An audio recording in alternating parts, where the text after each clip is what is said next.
Le mercredi 22 mai 2013, un conseil des ministres s'est tenu de 10h à 12h30 au palais de la présidence de la République à Abidjan, sous la présidence de son Excellence M. Alassane Ouattara, président de la République, chef de l'État. L'ordre du jour de cette réunion comportait les points suivants. A. Mesures générales, projet de loi, projet de décret. B. Mesures individuelles. C. Communication. D. Divers. A. Mesures générales. Projet de loi. Au titre du ministère d'État, ministère des Affaires étrangères, sur présentation du ministre d'État, le Conseil a adopté 3 projets de loi de ratification. Le premier projet autorise le président de la République à ratifier la Convention de 1961 sur la réduction des cas d'apatridie, signée le 30 août 1961 à New York, États-Unis d'Amérique. Le deuxième autorise le président de la République à ratifier la Convention de 1954 relative au statut des apatrides, signée le 28 septembre 1954 à New York. Le troisième projet autorise le président de la République à ratifier l'accord de coopération portant création du Centre ouest-africain de recherche et de services scientifiques sur le changement climatique et l'utilisation adaptée des terres, en anglais WASCAL, signé le 10 février 2012 à Lomé, au Togo. La ratification de ces différentes conventions sur l'apatridie permettra à la Côte d'Ivoire de mettre sa législation en conformité aux normes internationales, de réaffirmer son hospitalité et de marquer son attachement aux droits de l'homme. 2. Au titre du ministère de la Justice, des droits de l'homme et des libertés publiques. Sur présentation du ministre, le Conseil a adopté 2 projets de loi.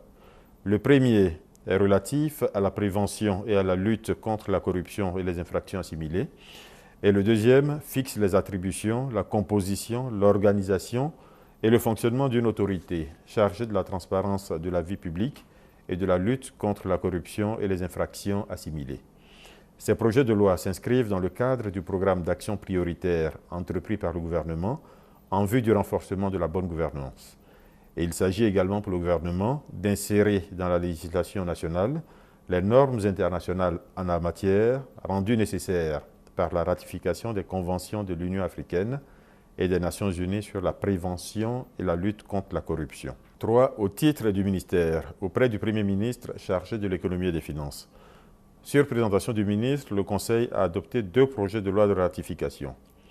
Le premier projet porte réduction du droit de mutation en matière immobilière et le deuxième porte réduction des coûts fiscaux en cas de création d'entreprise. A2. Projet de décret. Au titre du ministère, auprès du Premier ministre chargé de l'économie et des finances. Sur présentation du ministre, le Conseil a adopté un décret portant ratification de l'accord de prêt d'un montant de 12 millions de dollars US, soit environ 6 milliards de francs CFA, conclu le 13 avril 2013 entre la Banque arabe pour le développement économique en Afrique, BADEA, et la République de Côte d'Ivoire en vue du financement partiel du projet de route Bouna-Doropo, frontière du Burkina Faso. Ce projet impulsera le processus de développement économique et social des régions concernées, tout en contribuant à la consolidation des relations de coopération et d'échange avec le Burkina Faso. 2. Au titre du ministère de l'Environnement, de la Salubrité urbaine et du Développement durable. Sur présentation du ministre, le Conseil a adopté un décret portant interdiction de la production, de l'importation, de la commercialisation, de la détention et de l'utilisation des sachets plastiques non biodégradables sur l'ensemble du territoire national. L'utilisation des sachets plastiques apparaît aujourd'hui éminemment dangereuse pour la santé publique, humaine, animale, halieutique, et pour l'environnement du fait des composés chimiques de ces produits, en grande partie dérivés du pétrole. Au titre du ministère de l'Agriculture, sur présentation du ministre, le Conseil a adopté un décret portant attribution, organisation et fonctionnement du Laboratoire national d'appui au développement agricole, dénommé l'ANADA. Au titre du ministère de la Poste et des Technologies de l'Information et de la Communication, sur présentation du ministre, le Conseil a adopté 2 décrets conformément à l'ordonnance du 21 mars 2012 relative aux télécommunications et au TIC. Le premier fixe le traitement et les indemnités du président et des membres du Conseil de régulation de l'Autorité de régulation des télécommunications de Côte d'Ivoire, ARTCI, et le second fixe le traitement et les indemnités du directeur général de cette autorité. B. Mesures individuelles.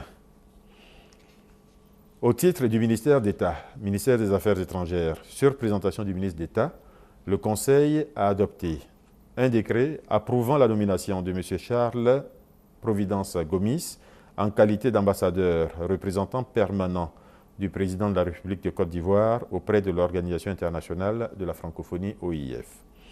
Un décret entérinant la nomination de Mme Marie Goretti Ndouwayo en qualité de représentante résidente de ONU Femmes en Côte d'Ivoire. Le Conseil a également adopté les communications suivantes, agréant la nomination de M. Hans Docteur en qualité d'ambassadeur extraordinaire et plénipotentiaire du Royaume des Pays-Bas près la République de Côte d'Ivoire avec résidence à Accra, de M. Isi Yanouka en qualité d'ambassadeur extraordinaire et plénipotentiaire de l'État d'Israël près la République de Côte d'Ivoire avec résidence à Abidjan, de M. Vyacheslav Beskosti en qualité d'ambassadeur extraordinaire et plénipotentiaire de la République de Bélarus près la République de Côte d'Ivoire avec résidence à Abuja. Au titre du ministère de la Justice, des Droits de l'Homme et des Libertés publiques, sur présentation du ministre, le Conseil a adopté un décret portant nomination des membres de la Commission centrale de la Commission nationale des droits de l'homme de Côte d'Ivoire. La liste des personnalités nommées est jointe en annexe du présent communiqué. Au titre du ministère de l'Enseignement supérieur et de la Recherche scientifique, sur présentation du ministre, le Conseil a approuvé le renouvellement du détachement de M. Abdou Moumouni Assoumi, docteur vétérinaire auprès de l'École inter-État des sciences et médecine vétérinaire de Dakar. B2, comité restreint. Le Conseil a entériné la délibération de la réunion du comité chargé de l'examen des projets de nomination dans les départements ministériels tenue le 14 mai 2013 et a ainsi procédé à des nominations dont la liste est jointe en annexe du présent communiqué. C. Communication. 1. Au titre du Premier ministre, en liaison avec le ministère de l'Industrie. Sur présentation du Premier ministre, le Conseil a entendu une communication relative à la visite du vice-président Afrique subsaharienne de la Société financière internationale SFI du groupe de la Banque mondiale. Lors de cette visite, le Premier ministre et son hôte ont passé en revue les attentes des parties ivoiriennes, secteur public et secteur privé, au regard des potentialités de coopération financière et technique avec la SFI. Dans ce cadre, la SFI a prévu affecter une enveloppe de 700 millions de dollars, soit environ 350 milliards de francs CFA, à ses interventions au profit du secteur privé ivoirien pour la période 2012-2015. 2. Au titre du ministère d'État, ministère des Affaires étrangères, sur présentation du ministre, le Conseil a entendu une communication relative au compte-rendu de la participation de la Côte d'Ivoire aux conférences des chefs d'État et de gouvernement du Comité permanent inter-État de lutte contre la sécheresse dans le Sahel, SILS, et de l'autorité du bassin du Niger, tenue le 11 mai 2013 à N'Djamena, au Tchad. Ces conférences ont permis de relever la complémentarité de ces organisations et de souligner l'importance pour les États membres d'œuvrer à travers ces organisations dans l'intérêt des populations des régions concernées. 3. Au titre du ministère, auprès du Premier ministre chargé de l'économie et des finances. Sur présentation du ministre, le Conseil a adopté 3 communications. La première communication est relative à la signature des emprunts, contrats, conventions et autres actes susceptibles d'engager financièrement l'État. Le Conseil a noté la nécessité de renforcer le suivi de la dette publique et de sensibiliser les membres du gouvernement sur les risques liés à l'inobservation des règles de signature, des conventions ou des contrats. La deuxième communication est relative à la situation des opérations de passation des marchés publics au premier trimestre 2013. Le Conseil observe qu'au 31 mars 2013, le nombre des marchés approuvés se chiffre à 113 pour un coût de 134,2 milliards de francs CFA. Le gouvernement entend mener des actions d'information, de sensibilisation et de formation des acteurs afin d'inscrire davantage la passation des marchés publics dans le cadre de la bonne gouvernance. La troisième communication est relative à l'exécution du budget à fin mars 2013. Le Conseil note que l'exécution du budget au premier trimestre 2013 est en conformité avec les objectifs fixés en matière de mobilisation des ressources et de limitation des dépenses aux enveloppes consenties. Cette bonne exécution du budget s'inscrit dans la dynamique de normalisation de la situation socio-économique, de consolidation de la croissance et se traduit par le respect des engagements pris par le gouvernement au titre du programme économique et financier de l'année 2013. Au titre du ministère de l'Enseignement supérieur et de la Recherche scientifique, sur présentation du ministre, le Conseil a adopté 2 communications. La première communication modifie celle adoptée par le Conseil des ministres du 6 mars 2013 relative à la réhabilitation des universités pour la rentrée universitaire 2012-2013. Ainsi, le Conseil retient que le budget total des travaux de réhabilitation des universités publiques, prenant en compte aussi bien les travaux de base que les travaux complémentaires, s'est élevé à 111,9 milliards de francs CFA.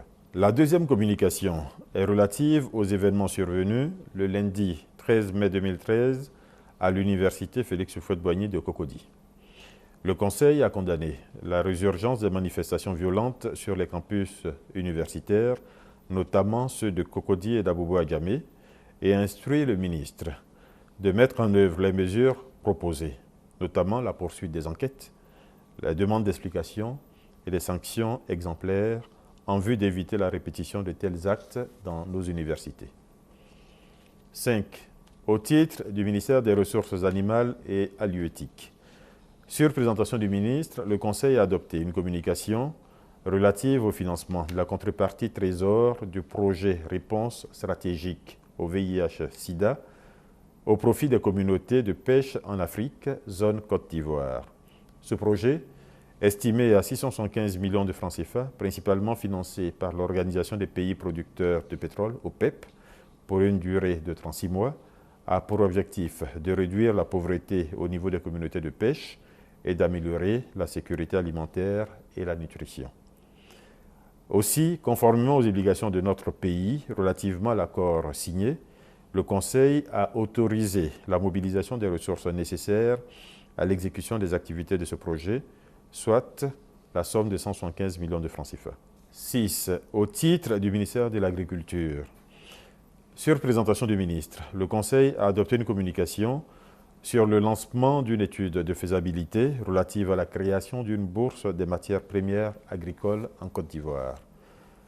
La création de cette bourse apparaît comme une solution appropriée pour corriger les distorsions actuelles des marchés, fluidifier la circulation des produits agricoles et améliorer les revenus des producteurs. 7. Au titre du ministère de la Construction, du Logement, de l'Assainissement et de l'Urbanisme. Sur présentation du ministre, le Conseil a adopté une communication relative aux réformes initiées pour sécuriser et accélérer l'établissement des actes administratifs du foncier urbain. Dans la perspective d'une mise en œuvre efficiente des nombreux programmes de développement urbain, le gouvernement a adopté les mesures suivantes. 1. L'instauration de l'arrêté de concession définitive comme l'acte unique de propriété et la seule garantie hypothécaire à l'occasion des transactions.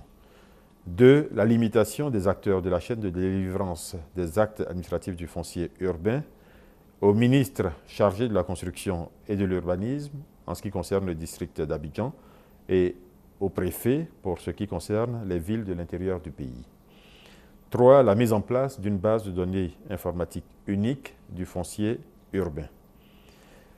Par ces mesures, le gouvernement entend sécuriser et simplifier les procédures de délivrance des actes administratifs du foncier urbain et ainsi faciliter les procédures d'acquisition de la pleine propriété. 8. Au titre du ministère de l'Industrie. En liaison avec le ministère d'État, ministère des Affaires étrangères, sur présentation du ministre, le Conseil a entendu une communication relative au processus de nomination du prochain directeur général de l'Organisation des Nations Unies pour le développement industriel, ONUDI. D. Divers. 1. En introduction au Conseil des ministres et à l'occasion du 2e anniversaire de l'investiture du chef de l'État en qualité de président de la République de Côte d'Ivoire, le Premier ministre a présenté au Conseil un point de la situation de notre pays. Ce point révèle une évolution très positive en particulier sur les 3 grands chantiers assignés au gouvernement par le président de la République.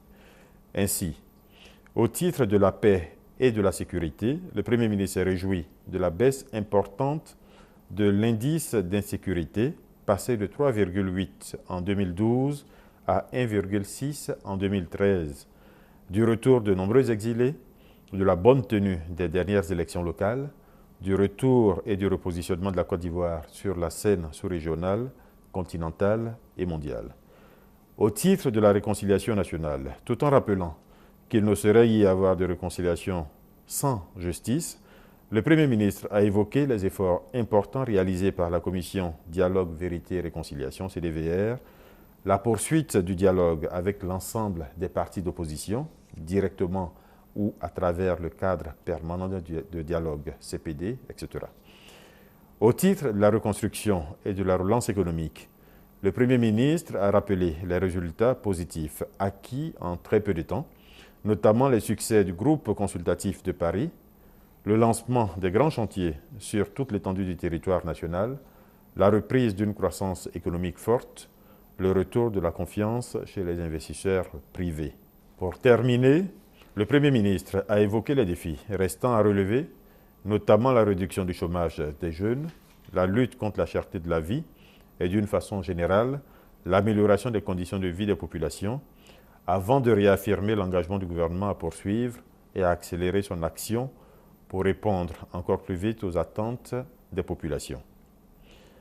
2. Le ministre du Pétrole, des Mines et de l'Énergie a informé le Conseil de la décision prise par le Conseil d'administration de l'Initiative pour la transparence des industries extractives, ITIE, au cours de sa réunion tenue le 22 mai 2013 à Sydney, en Australie, déclarant la Côte d'Ivoire désormais conforme à la mise en œuvre de l'ITIE. Cette décision confirme la bonne gouvernance du secteur de l'exploration et de la production pétrolière et minière en Côte d'Ivoire. Fait à Abidjan le 22 mai 2013.